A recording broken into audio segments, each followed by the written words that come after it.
এই যেটা হলো বাচ্চা বোর্ডিং দেওয়ার বাচ্চা তাপ দেওয়ার ঘর বানাইছি। এই যে অটো ডিঙ্কার ফিডিং করছি, এই যে পাইপ দেওয়া অটো ডিঙ্কার ফিডিং করছি।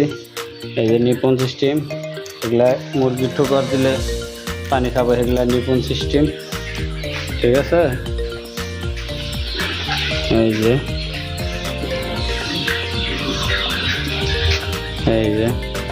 বুঝছো, ওই ঘরে আরো আছে দরকার। এই ঘরে 2000 বাচ্চা আছে। এই যে এগুলা বড় হয়ে গেছে প্রায়।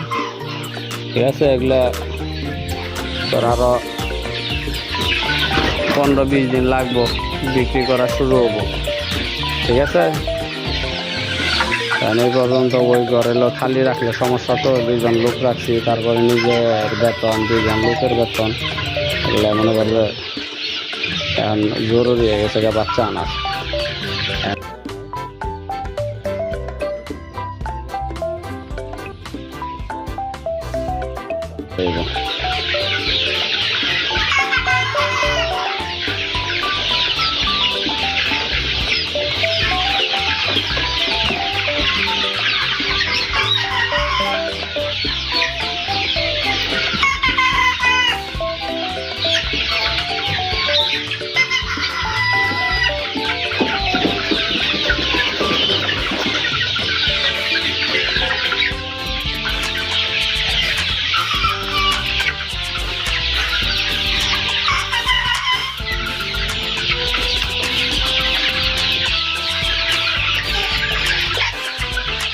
রাত্রে মুরগি যে বাসের উপরে উঠে থাকে, সব দিনে নিজে খায়, ঘুরে ফিরে রাত্রেও খায়, নিচে যেটা খাওয়ার দরকার এটা নিচে নামে,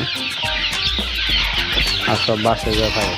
ওই যে পাতা কপি আইনা দিছি, ওগুলা যে কীভাবে ঝাঁক ধরে খাইতেছে, টুকরাইতেছে, খাওয়া শিখতেছে। আজকে প্রথম আইনা দিছি, তো ওই জন্য যে খুব কম করে আইনা দিছি। এগুলা যে ঝাঁক ধরে খাইতেছে টুকরা।